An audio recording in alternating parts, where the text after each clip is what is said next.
from the time you remember your childhood to this day, in an interconnected world, how has Bologna changed for you? Bologna has changed as many of the cities we experience. But since this conversation is going to revolve around global citizenship education, I would like to tell you about my story from the perspective of an unjust world, because global citizenship education is about questioning assumptions, biases, power relations, and finding our way to address global injustice. Do you remember the first time you saw something, like the first time you saw something as perhaps a child and thought that this was inequality? Before I get there, and I promise I will answer this question, just bear with me for 30 seconds. When we talk about global injustice, we need to position ourselves with no discounts and no illusions. So I define myself, I place myself in this room. I'm a white, female, cisgender, heterosexual, middle-aged, non-disabled person from Bologna, which is in northern Italy, therefore in the northern hemisphere. This by itself, when you come to terms with it, when you focus on it, when you put it all at once in the same sentence, faces you with inequalities. Because I was lucky enough to be born and raised in a very progressive-oriented city that many people from this region, let's say, well, when I talk about this region is kind of, let's say, from Slovenia down, know very well for being, progressive-oriented, where back at my time, and here I go where, how it changed throughout the years. Back in my days, I was surrounded by people that had a very similar background to mine, that spoke my language, and didn't contest my assumptions because they shared them. I was raised in a middle-class family that allowed me to choose my life path according to my preferences, to study both in Italy and abroad. And here it comes when I first realized how things, were kind of different for someone else, is when my passport and unearned EU citizenship allowed me to study abroad, to move freely, to pay reduced tuition fees in the UK, and not being considered an overseas student. And all based on the fact that I could speak English before that, and so on, so on, so on. So when it came the time after my graduation that I moved to former Yugoslavia,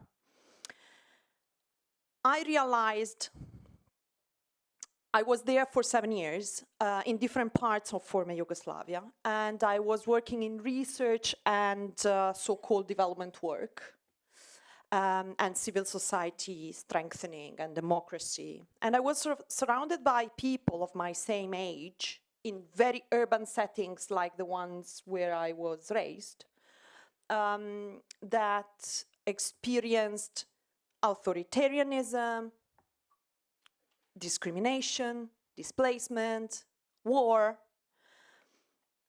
And I started questioning my assumptions And I extensively reflected on my position and even on whether it made sense to show solidarity to affected communities, whether that solidarity was welcome, was meaningful, was useful, how it resonated. So this is, let's say, the start of my story. It was, like, I stop here. I can tell you one more thing. When in 1999, the NATO bombing came to Serbia and Kosovo, I was there. And again, my unearned citizenship, and by unearned, I don't mean that I feel guilty about it. I just recognize that, I didn't do anything to earn it. It happened to me, okay? So it's not a merit. This, discourse about merit deserves another fire chat, but never mind, now that we know what it is. The thing is that when the bombing came, I was allowed to leave the country overnight, even bringing with myself someone that would otherwise needed a visa if he weren't accompanied by me. Talking about Yes. inequalities. So, and then at that point or before that, you understand things from Bologna moving forward to across different countries, but understanding things as global challenges. So from the local, you saw things that were reframed as global challenges. But in putting this into some perspective or into some questioning, and also going back into your path, what did you want to become when you were a child? And how, from that, you came to be someone who is here today? When I was a child, or just after that, after childhood, I wanted to become a diplomat. Again, this was possible because in the context where I grew up, I could imagine a woman of my kind and of my social extraction possibly getting there. When I started studying to become a diplomat, I realized that I'm not diplomatic. So, maybe there was something that is, also about inclinations that I should consider. And I thought that civil society would be a better fit for me. But then after many, many years of working in the civil society sector, I also could approach the policy sector, and there is where I also became a consultant to the European Commission, not without challenges, but because it was a learning curve, because, I could, with age, which is not only a bad thing, I could also develop some, different language, which is still something that you need to consider without losing yourself. When I was growing up, half of the kids wanted to become football players and the other half astronauts.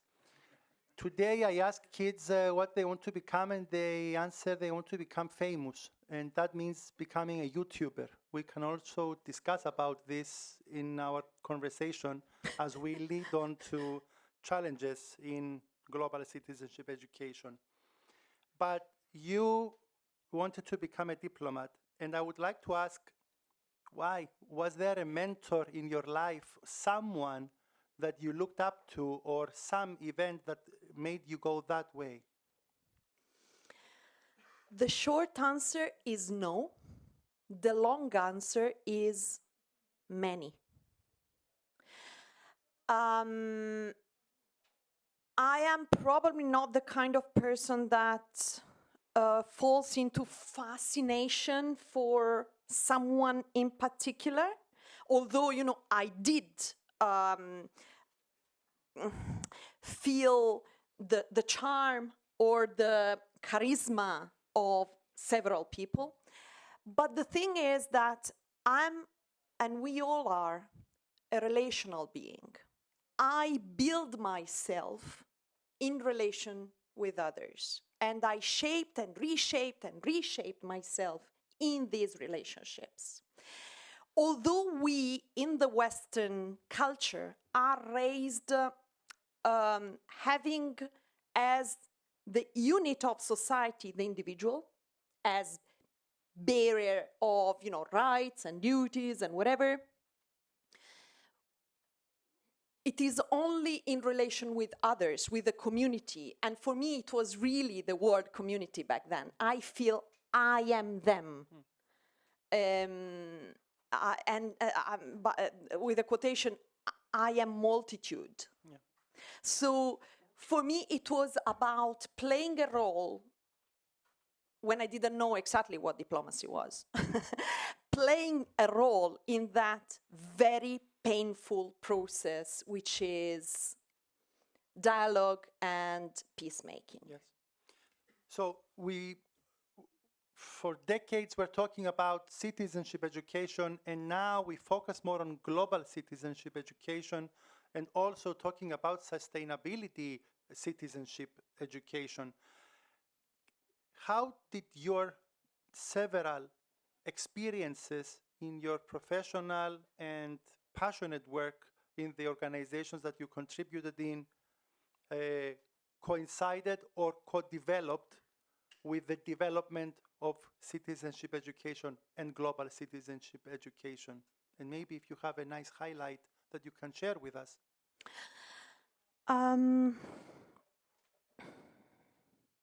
As I said, I was raised in a very homogeneous society, very progressive, but in the Western sense of what progressive is, which is based on the assumption that our values and our worldviews are universal. Already moving to other parts of Europe, and my big interest was the transition period of the post-communist transitions, I realized that, we are shaped by the contexts and the stories we meet. And so Europe was not enough. I became a so-called area expert for former Yugoslavia, and I worked on that area for a long time, but everything was very much based on human rights, democracy building, civil society space, and whatever. And then at some point, I realized that we were missing out other knowledge systems, our laws, our other assumptions and biases. And I wanted to somehow engage with them, to reshape my identity without losing who I am, but, expanding it, rediscussing what I was raised to believe was the truth, instead of one of the perspectives of the truth. And I meant it well. I really meant it well. I simply come from a society that is hegemonic. And the coloniality embedded in my culture is something that we are not trained to recognize and discuss. And how about the role of education then in this and in looking forward to a different and better global citizenship education? Education is, I think, a sort of misleading element of global citizenship education.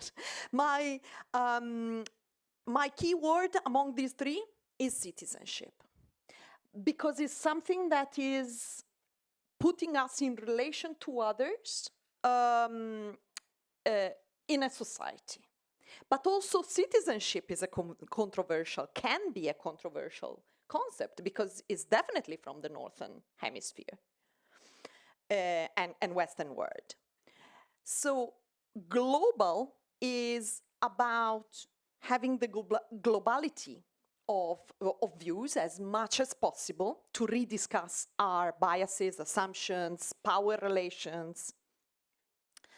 And education is something that is often misunderstood as schooling. Instead, education is something that we experience in everyday life. When we read a newspaper, we are in a process of learning things and shaping our worldviews. When we interact at the coffee break, we are learning and we are in an educational process.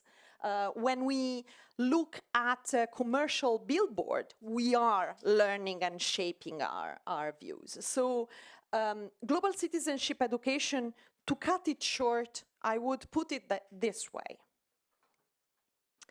is something that is prompting us to three questions, to put ourselves three questions. Let's see if I remember them.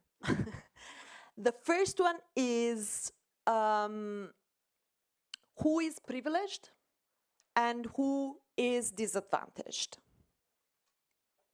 And again, privilege is not something to acknowledge with a sense of guilt.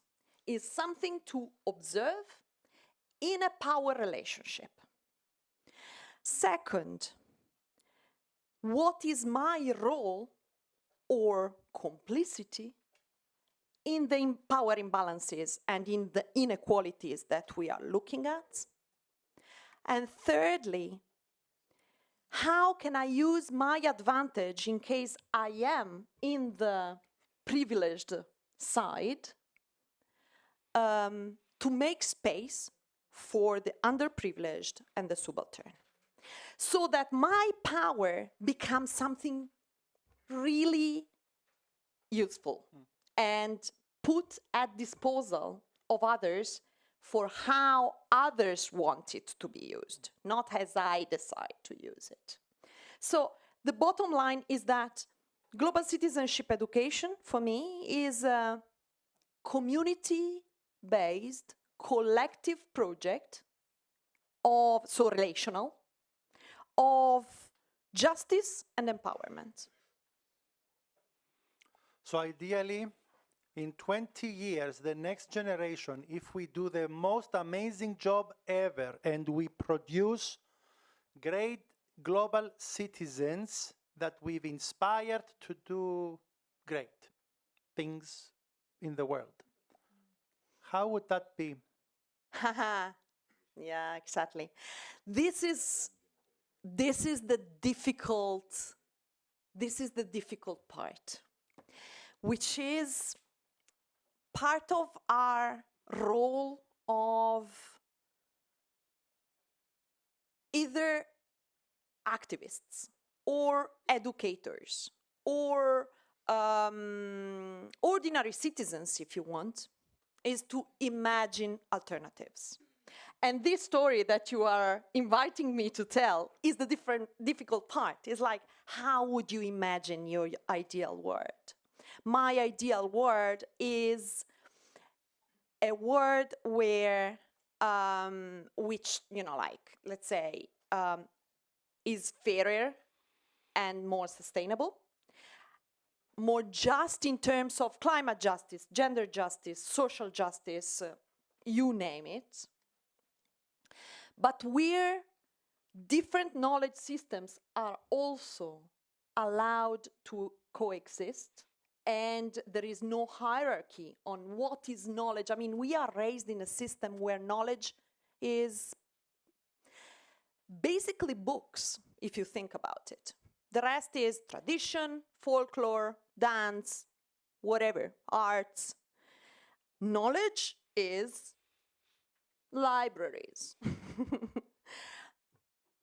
It's not it's not everywhere like that. And we have difficulties in entering into contact with these knowledge systems. So I envisage a world where we radically listen. I think that listening to others in this particular moment of polarization and violence is one of the most radical things we can do, where we reapproach a relational system of community building, and finally where we tell the stories so that people can see that change is already happening and can see their place in the future. So I would invite guys over there, Mohammed and the girls earlier. Mohammed, tell the story of what happened between those two communities meeting, knowing that there is trauma. So I express, solidarity and, heartfelt understanding, although I didn't feel it on my skin, but heartfelt solidarity to the young ladies that intervened earlier. But the point is, peace is not a sedative, is not a painkiller, is a very, very painful process. But when this process happens, we need to tell the story of that process so that more and more people understand that it can be done, alternatives exist. And this is valid for everything, for the climate crisis, I tell you one single apparently irrelevant example. A project devoted to global citizenship education was trying to show the impacts of the food production on the environment and on the climate crisis. I mean, the food production chain accounts for between the 1/4 and 1/3 of the global gas emissions, climate affecting emissions. With support teams, like if you were trying to quit smoking, those groups that help each other in quitting smoking, they organized in Hungary what were called eco teams to support people to turn to a more sustainable diet. So like more plant-based, less meat consumption and whatever. 400 of them did report, all of them that participated in the process did report after a few weeks of having introduced more sustainable diets, because the community helps you going through change. It's not something that you can decide overnight or embark in on your own. So what I'm saying is that we can definitely start from our own, questioning our lifestyles, our roles in the power system, whatever, but then what we are trying to deal with is systemic inequality. So what part are we playing in that systemic discussion? Yes, and I'll go back to the previous panel when Natasha mentioned something along these lines, that it's, yes, the individual, and also as an educator, I know I have to educate I also need to educate my students to in ways that they become active, sustainable citizens. And that extends between and beyond peace building and protecting the planet and doing sustainable choices, etc. But you know what? I feel like I am monopolizing your insights, and I would really love for the audience to have a chance to take the same advantage. So are there any questions or are any positions? Thank you.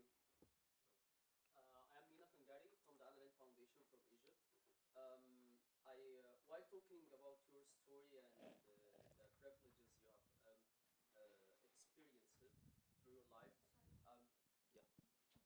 I reflected on my life being from the southern Mediterranean on the other shore, from a poor family, public education in Egypt, you know. And how much I struggled just to get a good job, a well-paid job.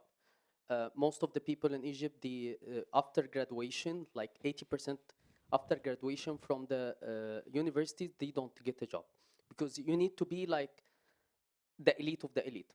So after, yeah, it is because the education will not give you everything like in when it comes to the languages, when it comes also to the practicalities or all of this stuff. After I can say helped myself to get into this position, I started helping others through advocacy, my social media sessions, events, and all of this stuff. But through the years, I discovered that because while you're talking only about the individual part, like impacting individuals, which is, of course, the start. But it's a systematic inequality. How can we transition or affect the system, affect the governments, affect the political system?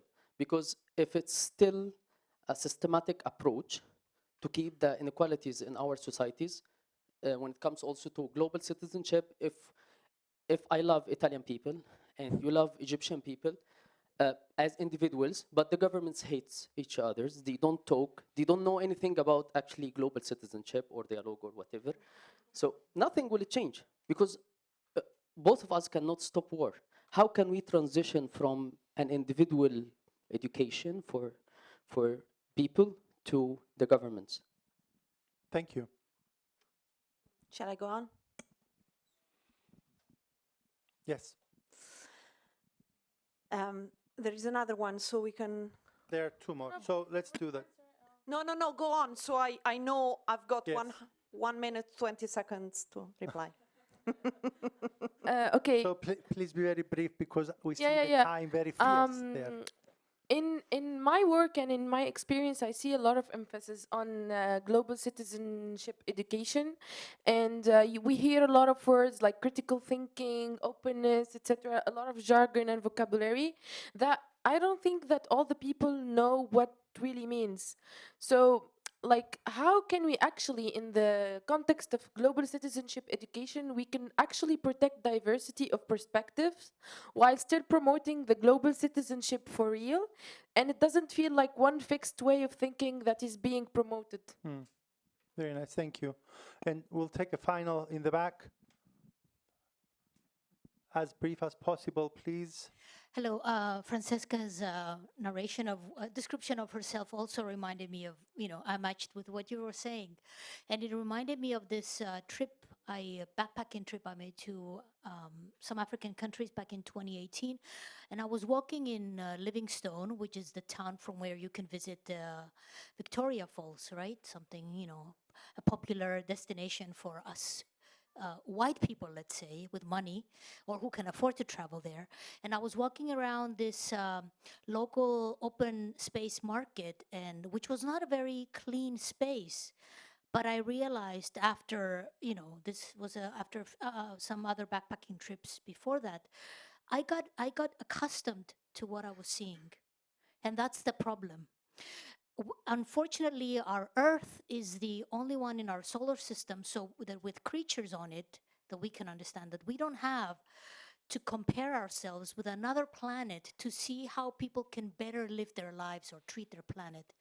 So, and it's very easy for us to just block out the bad things happening around us and just try and survive or move on with daily life. And unless we are aware as local citizens, unless we have contact with what else is happening outside of our bubble, and unless we realize that, I need to do something about this, big or small, then, we're just going to continue living as if,